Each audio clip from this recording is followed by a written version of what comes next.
All right, welcome in, ladies and gentlemen. We are going to discuss the armor types in Legends of Aria. Just real quick, kind of cover everything from cloth, light to heavy armor, as well as blocking and shields, and then base armor and stuff like that. So let's get right into it.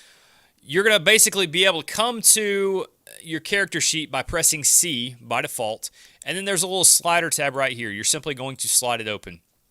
We're going to focus on defense right here. Okay, as you can see, you can't see on my paper doll, unfortunately, but you can see on my person here, I'm not currently wearing any armor. So my base defense is 40. Okay, that's the starting point for everything. Now, let's open the bag here. I've got a slew of armor. Actually, I've got it over here on my hotbar, so we'll use that to kind of showcase some of the things. So the first armor type we're going to cover is cloth. That includes padded armor, linen armor, and mage robes. Okay, it allows the wearer to regain mana at a maximum rate. So if you notice here, once you hit this little scrolling bar, you have affinity right here, and it's the rate at which you increase your mana or you regenerate your mana.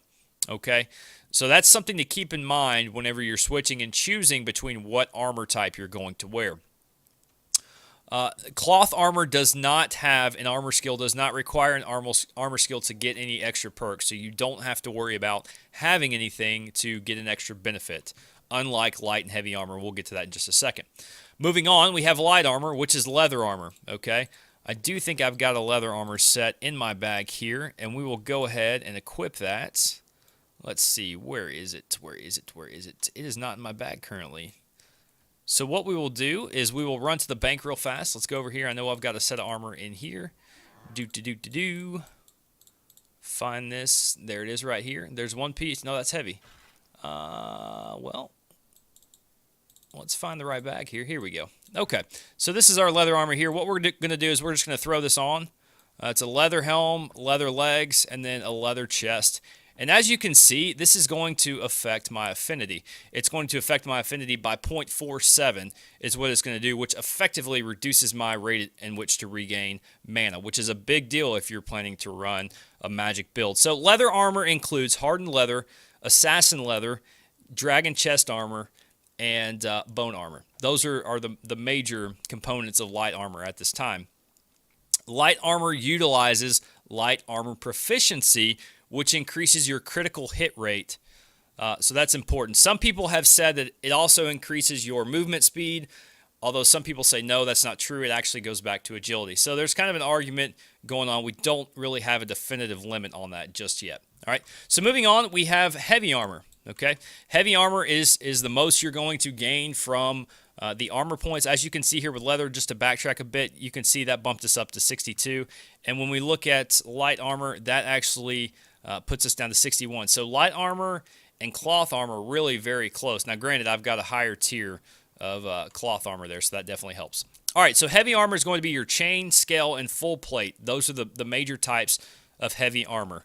Okay, we're going to switch to those real quick. As you can see, I've got my obsidian plate here, and that is going to reduce my mana regeneration by 0.85. So it knocks it all the way down to 0.29. One thing to be aware of as well, not only does it drop it, but if you are to switch to a cloth armor, for example, real quick, it actually gives you a debuff, a heavy armor debuff that basically makes you exhausted where you can't gain your mana at a regular rate for about a minute, okay? So keep that in mind. That's very important when you are trying to figure out how to use it in a fight, okay? Heavy armor proficiency, which is the heavy armor skill, actually reduces incoming critical hits by 20% while wearing the armor.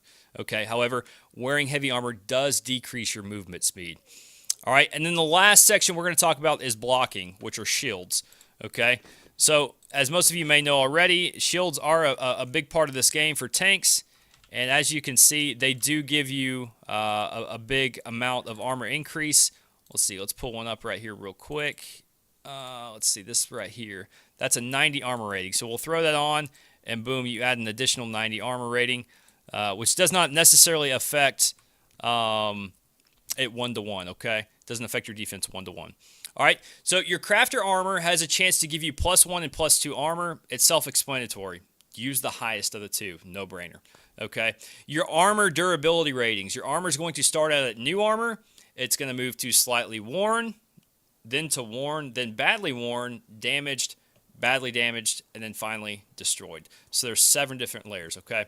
So, guys, I will have these notes in the comment section below. Definitely make sure you click on them to get the full plethora of information we just outlined here. But in the meantime, thanks again for watching, and if you have any comments, definitely leave them below. All right, see you on the next video.